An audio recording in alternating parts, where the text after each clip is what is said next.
Assalamualaikum warahmatullahi wabarakatuh. Selamat pagi dan salam sejahtera bagi kita semua.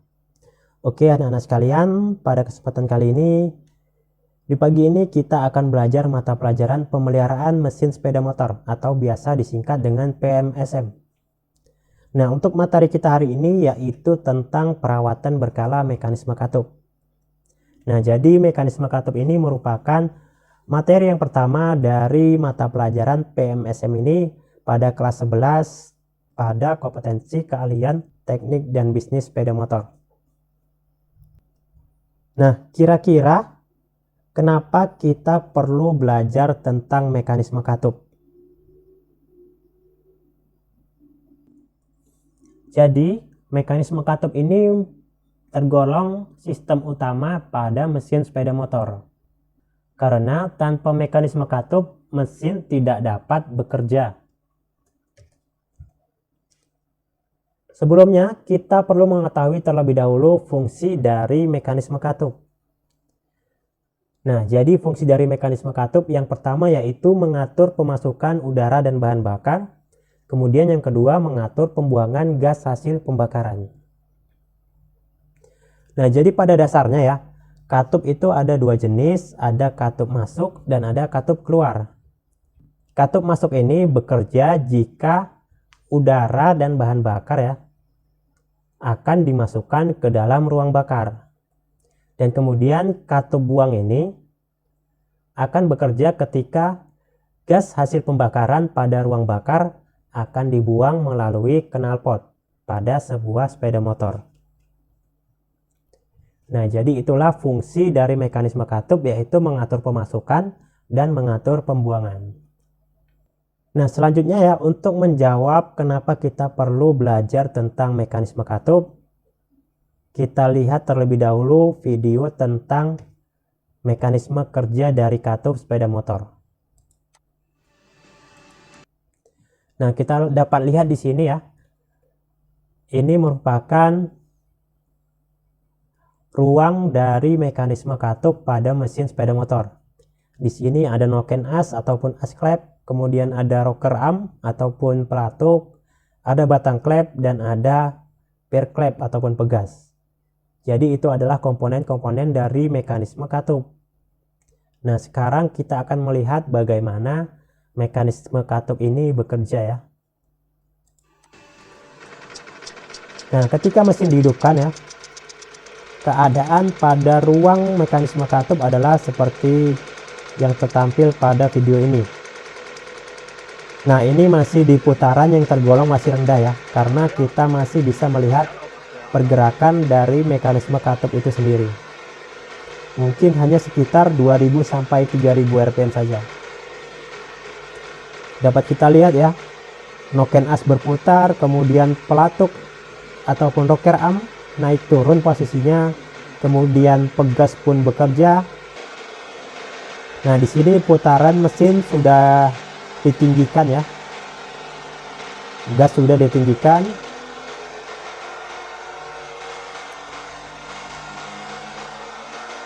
Kita dapat melihat ya, pergerakannya sudah hampir tidak bisa kita lihat lagi bahwa mekanisme katup ini sedang bekerja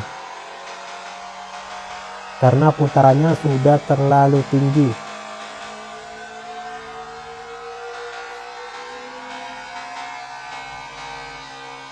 Nah, dapat kita bayangkan ya bagaimana panasnya di dalam ruang mekanisme katup ini ya. Panas yang dihasilkan tentu sangat tinggi.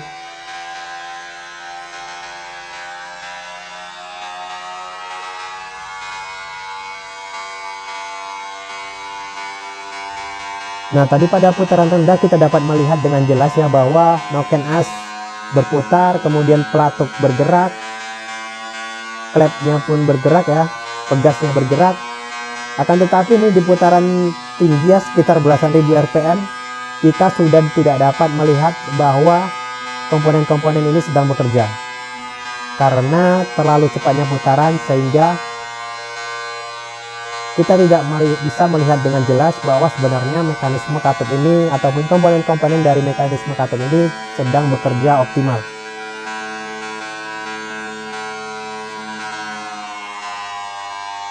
Jadi dapat kita bayangkan saja ya, jika salah satu komponen dari mekanisme katup ini bermasalah, tentu akan mengakibatkan mesin pada sebuah sepeda motor tidak akan dapat bekerja. Jadi itulah pentingnya mekanisme katup pada sebuah sepeda motor.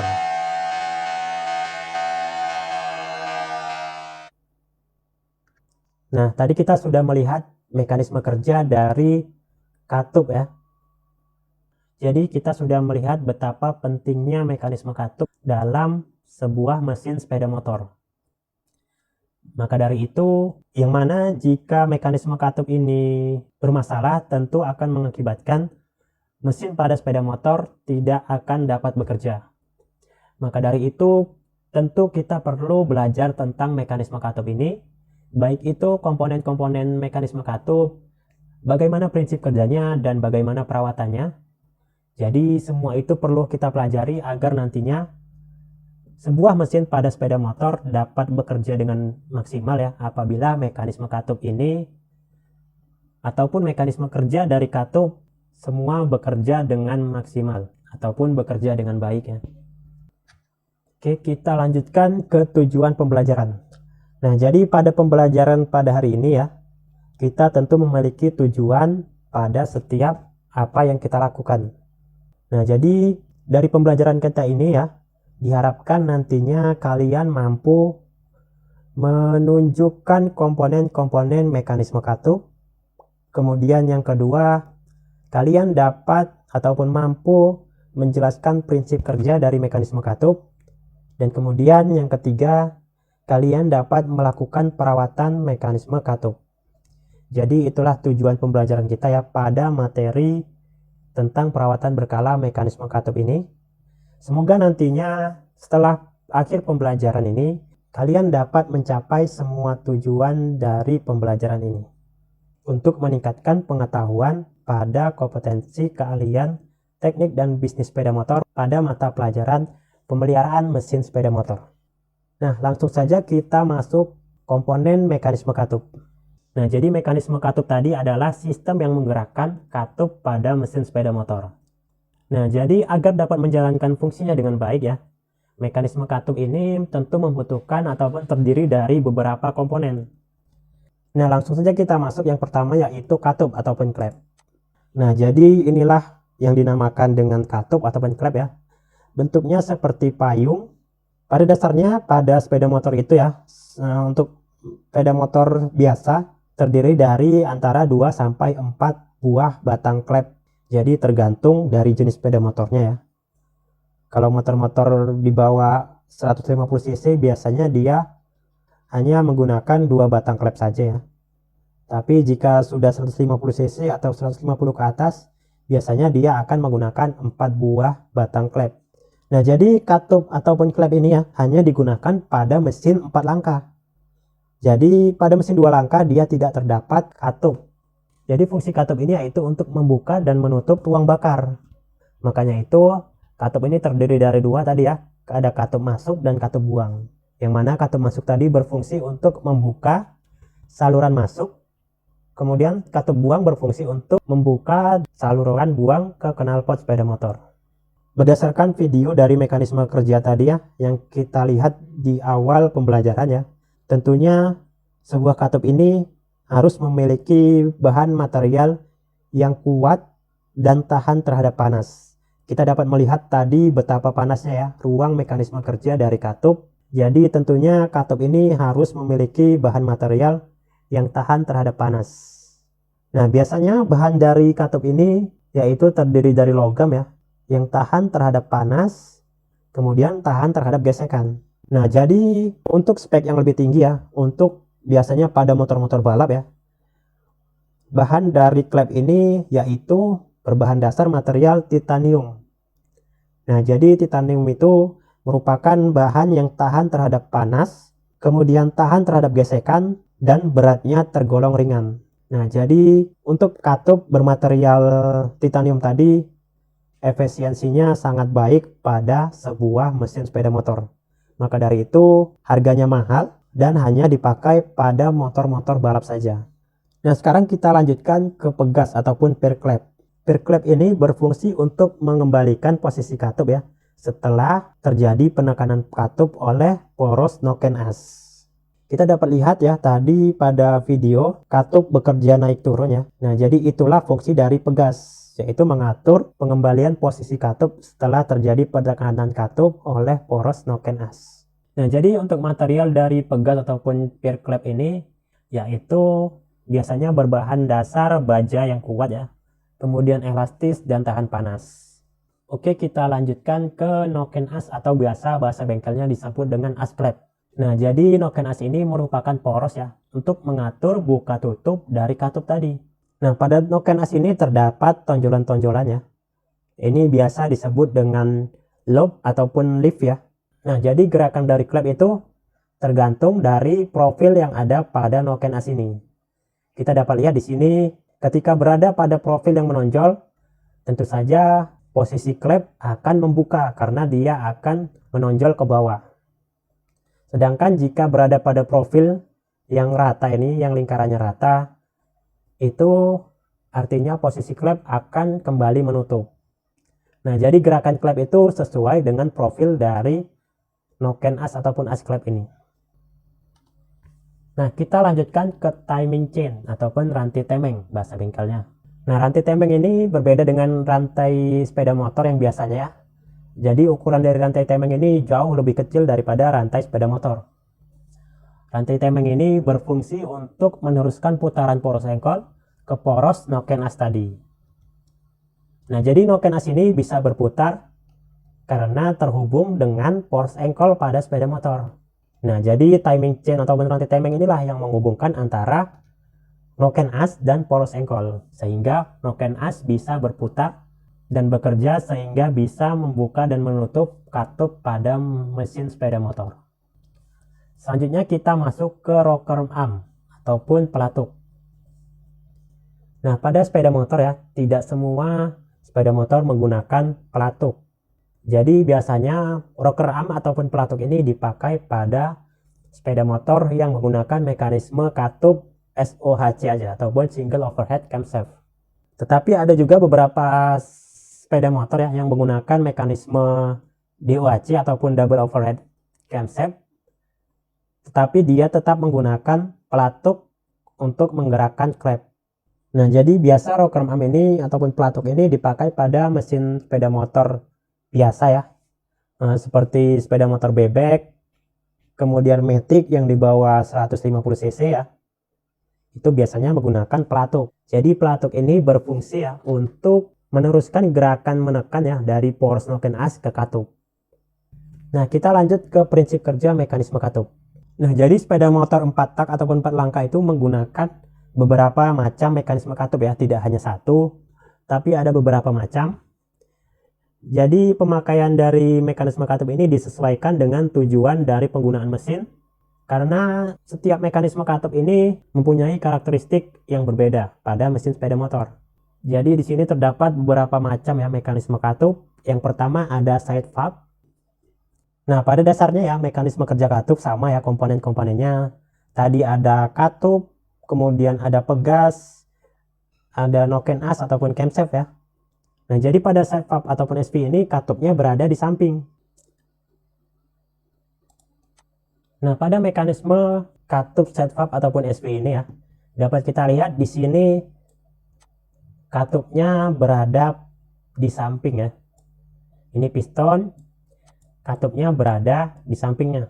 Nah, jadi di sini ya tidak terdapat rantai temeng ataupun timing chain. Di sini menggunakan perbandingan dari roda gigi ataupun gear ya. Yang pertama, gear itu terhubung ke poros engkol, kemudian dihubungkan melalui gear ke noken as ataupun as clamp. Ini as clamp ya, ini gear. Perbandingan gear. Jadi dia disatukan oleh gear. Nah, jadi mekanisme katup side valve ini sudah tidak digunakan lagi pada sepeda motor ya. Ini hanya digunakan pada zaman dahulu kala ya, yang mana dulu biasa dipakai untuk mesin-mesin pertanian ataupun mesin-mesin penggerak yang tidak membutuhkan tenaga besar. Jadi sekarang sudah jarang sekali ataupun hampir tidak ada lagi yang menggunakan mekanisme katup side valve ataupun SV ini. Nah, jadi di sini kita tidak perlu terlalu membahas tentang side valve ini, cukup mengetahui tentang prinsip kerjanya saja. Nah, kita lanjut kedua, yaitu overhead valve ataupun OHV. Nah, untuk OHV ini, di sini posisi katupnya sudah berbeda dengan side valve. Ataupun side valve ini dapat kita lihat berada di samping.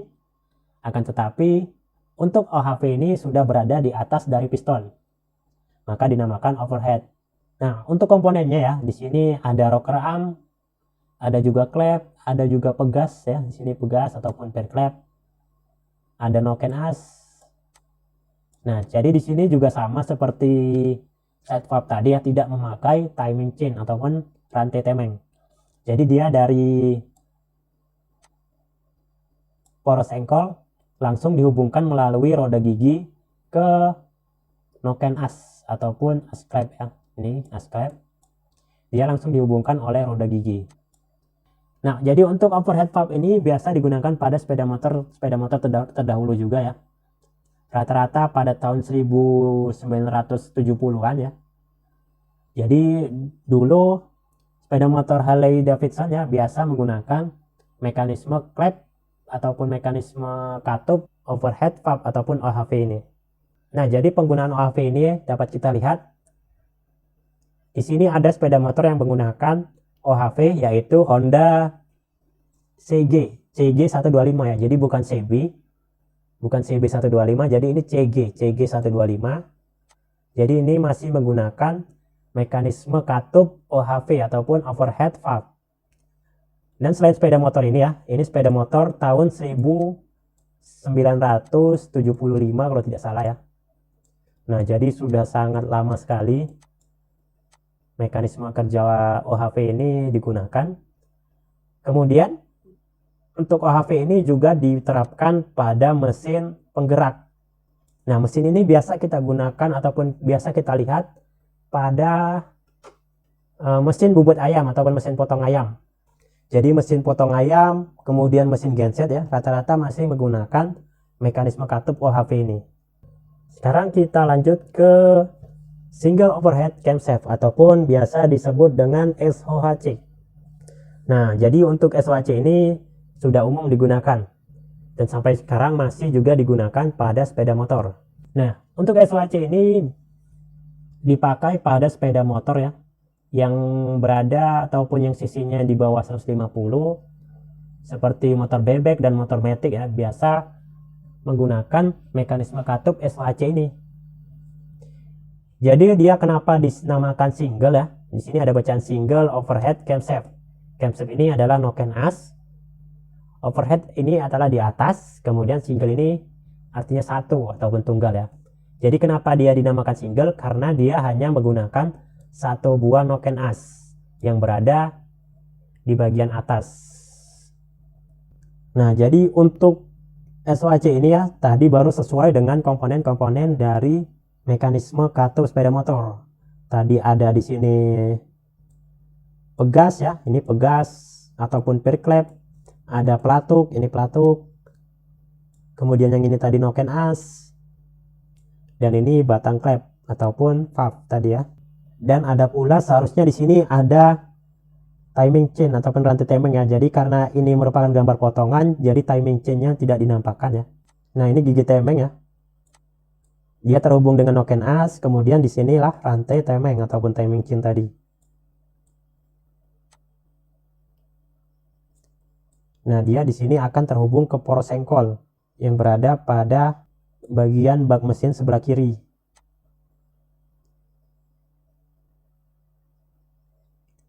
Nah, jadi gambarannya seperti ini ya. Ini timing chain ataupun rantai temeng. Nah, di sini ada lidah temeng ya. Biasa di sini ada lidah temeng disebutnya ya. Lidah temeng. Nah, di sini ada penyetel temeng ya. Atau biasa disebut dengan tensioner. Jadi berfungsi untuk mengatur kerenggangan dari rantai temeng. Nah, jadi inilah tadi mekanisme kerja dari mekanisme katup single overhead camshaft ataupun SOHC. Di sini kan noken as akan berputar, kemudian akan menyentuh pelatuk dari mekanisme katup ini. Ini pelatuk ya, ataupun rocker arm tadi. Ketika ini menonjol akan berputar ya, sehingga dia akan membuat pelatuk ini menekan ke atas. Karena ada tonjolan ini, dia akan membuatnya menekan ke atas. Dan jika ini menekan ke atas, karena dia seporos, maka ini akan menjadi menekan ke bawah. Nah, jadi inilah yang menyebabkan katup dari sepeda motor ini ataupun mesin sepeda motor ini terbuka. Karena dia menonjol ke bawah, dia akan membuka baik itu saluran buang ataupun saluran masuknya. Jadi itulah cara kerja ataupun mekanisme kerja dari single overhead camshaft ataupun SOHC. Yang mana single artinya satu, jadi di sini dia hanya menggunakan satu buah noken as untuk menggerakkan pelatuk, dan kemudian pelatuk di sini akan menggerakkan klep. Oke, kita masuk ke yang terakhir, double overhead camshaft ataupun DOHC. Nah, di sini berbeda ya, jika tadi single, di sini yaitu double, artinya ada dua ya. Sama ya, overhead camshaft, noken as, ini noken as. Kemudian ini artinya di atas. Nah, jadi berbeda dengan yang tadi. Jika di sini hanya ada satu ya, sini noken as satu, noken as satu. Nah, di sini terdapat dua buah noken as, makanya dia disebut dengan double. Ini noken as yang pertama, ini noken as yang kedua. Yang pertama, yang kedua. Nah, jadi itulah kenapa dia dinamakan double overhead camshaft. Untuk mekanisme dan komponennya, untuk yang double ya, di sini contohnya pada mesin Satria F. Nah, di sini sama ya, dia menggunakan noken as. Ini noken as. Kemudian ada rantai temeng, ada pegas, kemudian ada katup. Nah, di sini yang dia tidak pakai adalah rocker arm ataupun pelatuk. Nah, jadi pada sepeda motor Satria F dia tidak menggunakan pelatuk. Jadi dia langsung terhubung ke batang klep. Jadi ketika profil menonjol ini menyentuh batang klep, maka langsung batang klep akan menonjol ke bawah. Kalau tadi kan pada single overhead camshaft, jika terjadi tonjolan ini ya, pertama bagian ataupun profil yang menonjol ini tidak langsung menyentuh batang klep, dia akan menyentuh rocker arm ataupun pelatuk terlebih dahulu. Berbeda dengan yang DOHC ini, di sini dia akan langsung. Jadi ketika menyentuh profil yang menonjol pada noken as, dia akan langsung menonjok ke batang klep ataupun batang katup ya. Nah, itulah mekanisme kerja dari DOHC pada mesin Satria F. Nah, tapi ada juga ya sepeda motor yang menggunakan mekanisme kerja DOHC tetapi tetap menggunakan pelatuk ataupun rocker arm, yaitu biasa pada sepeda motor Honda seperti Sonic dan CBR ya, CBR yang terbaru CBR 150. Dia di sini menggunakan pelatuk ataupun rocker arm dalam menggerakkan batang katup ataupun batang klep. Nah, jadi sama saja dengan single overhead camshaft ya, dia menggunakan rocker arm. Tetapi jika di sini hanya satu buah noken as, pada DOHC di sini ada dua buah noken as yang bekerja. Nah, jadi hanya itu saja bedanya antara DOHC dan SOHC. Nah, jika kita tampilkan dalam bentuk perbandingan ya, dia akan seperti ini. Agar lebih jelasnya, dapat kita lihat SOHC di sini noken asnya hanya ada satu, tetapi pada DOHC di sini ada dua ya. Kemudian di sini pakai rocker arm. Di sini tidak ada rocker arm, dia langsung menonjok ke batang klep. Nah, jadi perbedaannya hanya berada pada jumlah noken asnya dan mekanisme pembukaan katupnya saja. Nah, agar lebih bisa kalian pahami, di sini saya akan menampilkan video tentang mekanisme kerja baik itu dari OHV, DOHC maupun SOHC. Di sini sumbernya saya dapat dari YouTube ya, FT Share ini. Nah, sekarang kita dapat melihat di sini overhead valve. Ini ada contohnya ya. Nah, jadi mekanismenya seperti ini dapat kita lihat. Nah, bisa kalian pahami ya. Nah, ini adalah OHV ataupun overhead valve.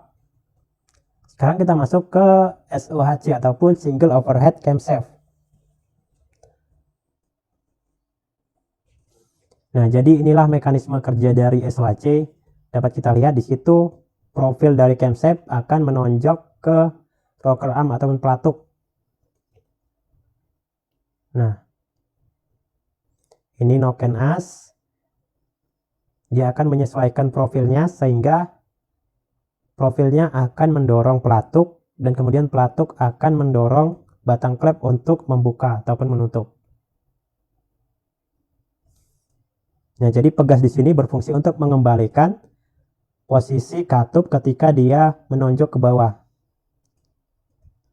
Nah, sekarang kita ke DOHC tadi. Nah, di sini ada dua buah noken as yang menggerakkan klep. Nah, ketika dia profil noken asnya menonjol ke bawah, batang klep terbuka, kemudian karena ada pegas dia akan kembali menutup ya. Jadi itu mekanisme kerjanya. Di sini ada dua buah noken as, makanya dinamakan double overhead camshaft ataupun DOHC.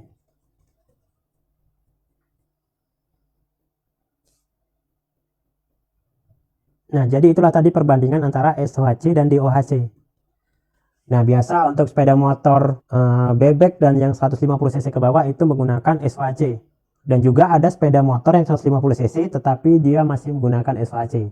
Seperti contohnya untuk motor trail ya, baik itu KLX, CRF ataupun Yamaha yang WR155, itu semua masih menggunakan mekanisme kerja yang SOHC. Kemudian Vixen, Scorpio itu masih menggunakan yang SOHC. Nah, jadi untuk yang 150 tadi ya, yang 150 cc untuk sepeda motor dia yang menggunakan DOHC hanya Satria F, kemudian Sonic dan CBR 150. CB 150R pun juga menggunakan DOHC ya. Sama itu antara CB 150R dengan CBR 150R. Dia menggunakan DOHC. Tapi untuk sepeda motor yang seperti Vixen, Scorpio, kemudian sepeda motor trail itu masih menggunakan yang SOHC. Nah, jadi itulah tadi tentang sepeda motor apa saja yang menggunakan mekanisme katup SOHC dan DOHC. Nah, jadi untuk perawatan mekanisme katup ini kita akan melanjutkannya pada pertemuan yang berikutnya. Untuk pembahasan pada hari ini hanya tentang komponen-komponen mekanisme katup dan prinsip kerja mekanisme katupnya saja. Kemudian untuk penugasan ya, untuk penugasan pertanyaannya nanti akan saya buat melalui link Google Form aja ya. Yang akan saya tanyakan sebenarnya simpel ya. Kenapa sepeda motor trail baik itu KLX, CRF maupun WR155 masih menggunakan mekanisme katup yang SOHC? Kenapa dia tidak menggunakan mekanisme katup DOHC seperti pada Satria F ataupun CB150R ataupun juga pada CBR 150R. Jadi kenapa sepeda motor trail itu menggunakan mekanisme katup SOHC? Jadi itu aja pertanyaannya ya. Nanti saya buatkan linknya menggunakan Google Form aja. Silakan kalian jawab ya. Kalian jawab sesuai dengan pemikiran kalian masing-masing. Kalian telaah dulu kelebihan dan kelemahan dari masing-masing mekanisme katup tadi, baik yang DOHC maupun SOHC, agar kalian bisa menjawab pertanyaannya tadi. Oke, jadi mungkin hanya sekian saja ya pertemuan pada hari ini.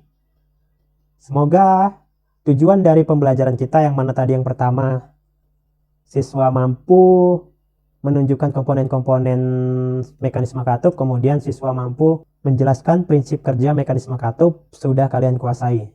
Sesuai dengan materi yang saya ajarkan tadi, kita sudah belajar komponen dan kita sudah belajar mekanisme. Jadi semoga kalian bisa menguasainya. Dan untuk perawatan dan mekanisme katup ini akan kita bahas pada pertemuan berikutnya. Jadi mungkin hanya itu saja ya yang dapat saya sampaikan. Terima kasih sudah bergabung dengan pembelajaran pada hari ini. Billahi taufik wal hidayah. Wassalamualaikum warahmatullahi wabarakatuh. Selamat siang anak-anak sekalian. Sampai jumpa lagi di pertemuan berikutnya.